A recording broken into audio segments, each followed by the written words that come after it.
그것이 궁금하다. 우리들은 예배 참석할 때마다 사도신경을 암송합니다. 그럴 때마다 가이사랴에 상주하면서 행정을 담당하던 로마 총독 본디오 빌라도가 예수님을 박해한 인물로 예 없이 등장하지요. 당사자로서야 상황이 이 정도까지 악화될지는 아마 꿈에도 상상하지 못했을 겁니다. 빌라도가 다시 무덤에서 나올 수만 있다면 민중의 뜻을 따랐을 뿐 나는 잘못 없다, 억울하다 이렇게 말할 수 있겠습니다. 어쩌면 그때 내가 아내 말을 잘 들을 걸 이렇게 탄식했을지도 모를 일입니다.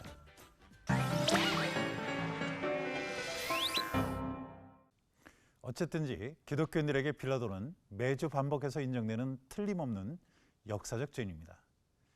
그렇다면 역사는 빌라도에 대해서 어떤 평가를 내리고 있을까요? 성경이나 로마 이스라엘 간의 정처 역사적 상황을 우리가 고려해 보면 빌라도는 헤롯 대왕의 최고 상속자이면서 유다와 이두메와 사마리아를 다스리다가 로마 당국의 무능력자로 낙인 찍혀서 추방되었던 헤롯 아켈라우스의 자리를 대신했던 로마의 총독이 분명합니다.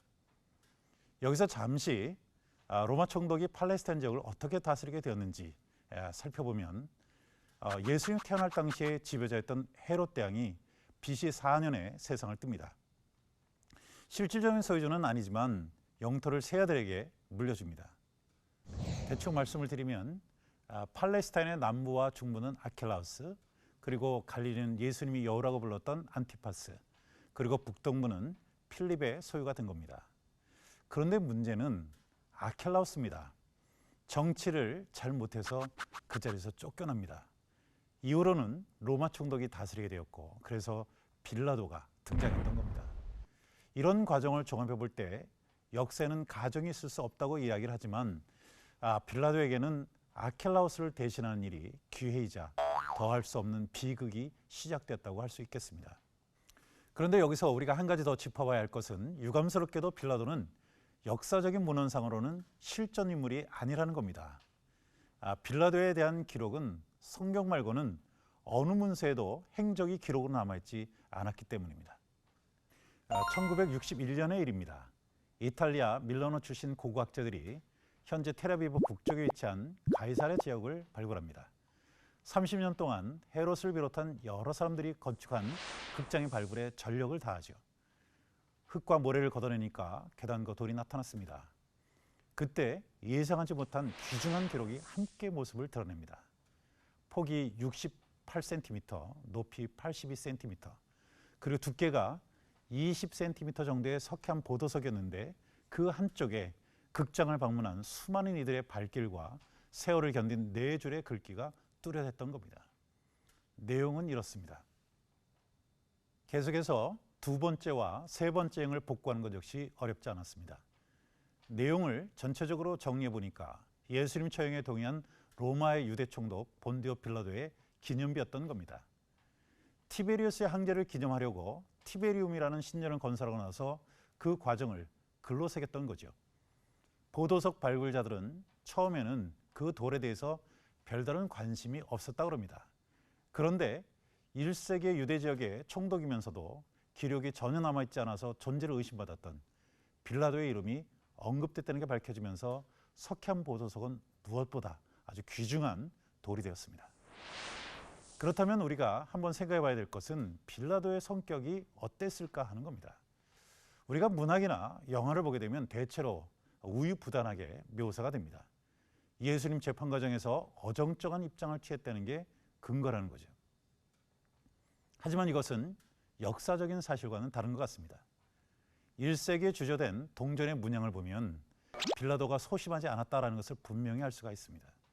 빌라도는 27년에 새로운 주화를 발행합니다. 동전 앞면에는 옥수수 세 알이, 뒷면에는 이교신에게 포도주를 바칠 때 사용하는 접시가 새겨져 있었습니다. 이 일 때문에 빌라도는 당시 유대인들의 강력한 반발에 직면하죠. 이교의 문양을 반영한 동전을 유통시키는 것은 금기였습니다. 그런데 그것을 총독이 나서서 어긴 겁니다. 빌라도는 30년과 31년에도 동전을 또다시 발행합니다. 이미 한바탕 소란이 있었으니 소심한 성격이라면 반발을 피해갈 수도 있었겠지만 결과는 더욱 이교적이었습니다. 동전 앞면에 로마의 복점관을 상징하는 끝이 흰 지팡이를 부조로 새겨놓은 거죠. 이것으로 미뤄볼 때 그는 팔레스타인 유대인들의 정서를 조금도 고려하지 않았을 뿐 아니라 자기 의도를 어떻게든 관철시키려고 했던 완고한 성격의 소유자였다는 것을 우리가 알 수 있습니다. 여기서 잠깐 여러분들의 빠른 이해와 공감대 형성을 위해서 우리나라의 상황과 빗대어 설명해 보겠습니다. 빌라도는 로마의 총독이니까 일제강점기 시대라고 우리가 생각하고 이토 히로부미 정도로 보면 되겠습니다. 유대 땅도 우리처럼 당시 로마의 식민지였습니다. 그러니까 헤롯은 꼭두각시에 불과하고요. 실세는 빌라도에게 있다 이렇게 볼 수가 있겠습니다. 헤롯 그리고 대제사장들과는 사실 빌라도는 적대적인 관계지만 자신들의 이익이 맞물리면 언제든지 어제의 적이 오늘은 친구가 될 수 있는 그런 상황인 겁니다. 우리나라의 일제강점기 때와 비슷하다 이렇게 볼 수 있겠습니다. 이렇게 생각해 봅시다. 안중근 의사가 만약 이토 히로부미를 저격하지 못했다면, 이토 히로부미가 계속 살아 있었다면 현재 한국의 사정이 어떻게 변했을지를요. 이해가 되시죠?